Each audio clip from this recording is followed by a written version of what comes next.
Hello everybody, welcome to ఏడీకి Rasoi channel. ఈరోజు మనం మీగడ తోటి నెయ్యి ఎలా తయారు చేయాలో చూద్దాం. ఇది 20 రోజుల మీగడండి. ప్రతిరోజు 2 లీటర్ల పాలు తీసుకుంటాం మేము. పాలు మరిగాక ఫ్రిడ్జ్లో పెట్టేస్తాం. రాత్రి వచ్చాక పొద్దున అయ్యాక అది తెడ్డులాగా మీగడ పేరుకుంటుంది, బాగా వెన్నపూస. ఆ మీగడ తీసి సైడ్ పెట్టేస్తాం. అది 20 days ఇది ఫుల్ అయిపోయింది. గిన్నె టిఫిన్ బాక్స్ చూడండి ఎంత ఫుల్ అయిపోయిందో.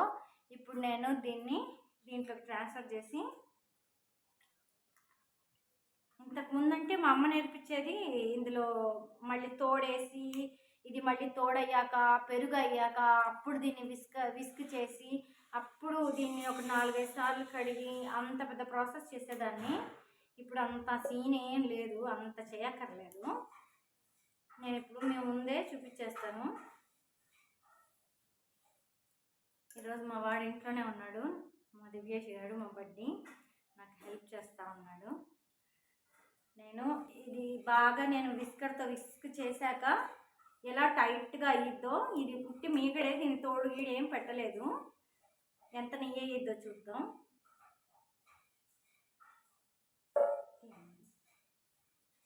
ఇదిగోండి, ఇది విస్కరు. నా దగ్గర బీటర్ ఉంది, నేను బీటర్తోనే బీట్ చేస్తాను. మీకోసం చూపించాలని చెప్పి నేను విస్క్ చేస్తున్నాను.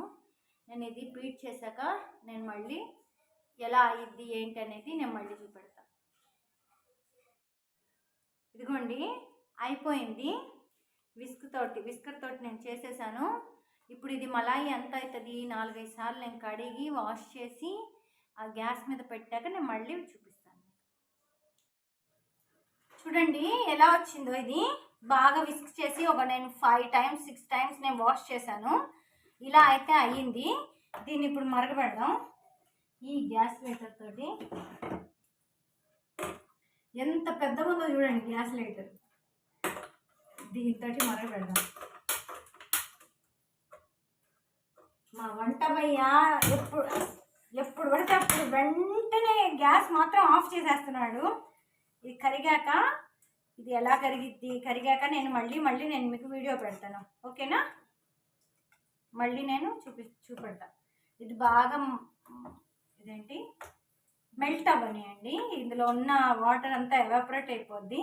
ఎప్పుడైతే గీ, ఇక్కడ కచ్చా గీ అని పక్కా గీ అని రకరకాల అంటారు వీళ్ళు వెస్ట్ బెంగాల్లో. కచ్చా గీ అంటే తెల్లగా ఉంటుంది. అది తెల్లగా అంటే సగం ఉడికి సగం ఉడకంది, అదే తెల్లగా అవుతుంది ఆ గీ. ఇది వచ్చి మేము తీసుకునేది వచ్చి గేదె పాలే. ఇక్కడ ఆవు పాలు దొరకట్లేదు. దుర్గాపూర్లో అయితే ఆవు పాలు దొరికేటివి, భలే పచ్చగా వస్తుంది నెయ్యి. ఇది మామూలుగా గేదె పాలే. ఇది ఎలా అయ్యిద్దో నేను మళ్ళీ చూపెడతాను, ఓకేనా? మా వంట ఆయనకి ఈరోజు వాళ్ళ ఇంట్లో పెద్ద నాగ సర్పం, కళాసాం నాగ్, అది వచ్చిందంట. పెద్ద फीट तक है वो, और फीट मतलब इसके झाड़ू से और लंबा होगा। झाड़ू लंबा है ना, इससे लंबा होगा, काला होगा। 8 फीट होगा, ज्यादा 8-10 फीट ज्यादा होगा। 10 फीट 10 ఫీట్. మా 10 అడుగుల పాము అంటండి, నాగా పాము అంటది. నాగపాము, నల్లది, నల్ల త్రాచ అంటారేమో మన పక్క. అది వచ్చిందంట. వాళ్ళ ఇంట్లో నాటు కోడిగుడ్లు ఉన్నాయంట. 30 కోడిగుడ్లు తినేసి అందరూ కలిసి ఆ పాముని చంపేసి కాల్ చేశారంట.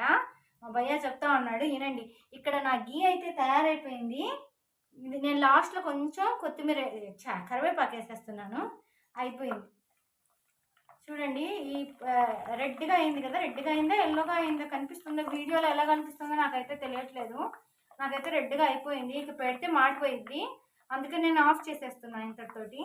మా భయ్య చెప్తాడు ఇప్పుడు, భయ్య ఆ జాయ్ హిందీ में बोल दीजिए, क्या बोलेंगे आप लोग को घर में क्या हुआ क्या नहीं हुआ, बोल दीजिए। हेलो बोलो सबको। हेलो फ्रेंड्स, सबको बता रहे घर में आज एक सांप घुसा था, काला सांप। वो सांप मतलब अंडा चुन करके खा रहा था।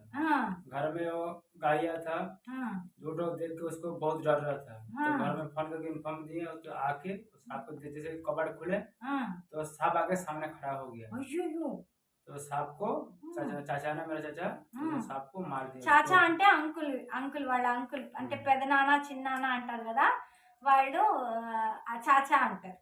सांप को मार के उसको जला के हम लोग उसको ये कर दिए, दफन कर दिए.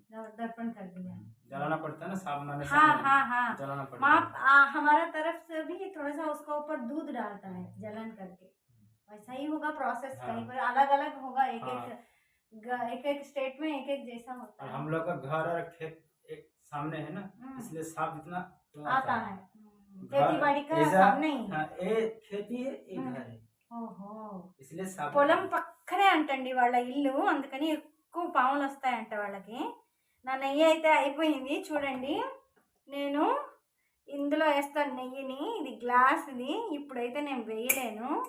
ఇది చల్లారాక, ఇది సీసాది, ఇది గ్లాస్ది. నేనైతే ఇందులోనే వేస్తాను నెయ్యి.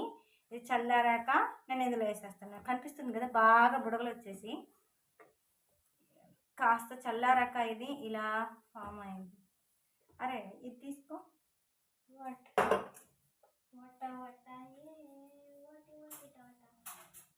మమ్మీ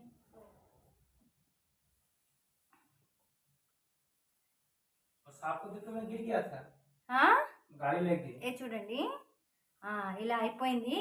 ఇది చల్లారాక ఎల్లోగా అయిపోద్ది మనకి. ఓకేనండి, బాయ్. అందరికీ నచ్చితే లైక్ చేయండి, షేర్ చేయండి, సబ్స్క్రైబ్ చేయండి. నన్ను ఇంకా ఎంకరేజ్ చేయడానికి ట్రై చేయండి ప్లీజ్. బాయ్. హలో, చూడండి నెయ్యి ఎంత వచ్చిందో. నిన్న తయారు చేసింది, రాత్రి తయారు చేసి అలా పక్కన వదిలేసాను. దీని నిండా పొద్దున మా భయ్య వడకట్టి ఇందులో వేసుకున్నాడు, జాలీతోటి వడకట్టి. దీని నిండా కాగా మళ్ళీ సీసాలో వేయలేదు, అతను మర్చిపోయినట్టున్నాడు, ఇందులో వేసేసాడు. చిన్న గిన్నెలో హాఫ్ వచ్చింది. ఇది పప్పుకి యూజ్ చేసేస్తాం, కందిపప్పు తాళింపులోకి వాటికి. ఇంత వచ్చిందండి నెయ్యి. చూసారా పసుపు పచ్చగా ఎలా ఉందో మా నెయ్యి. వెస్ట్ బెంగాల్ గేదెలు ఆవులు మరి వాటి నెయ్యి ఇది. 20 రోజుల నెయ్యి ఇది. ఓకేనా? నచ్చితే లైక్ చేయండి, షేర్ చేయండి, సబ్స్క్రైబ్ చేయండి. బాయ్.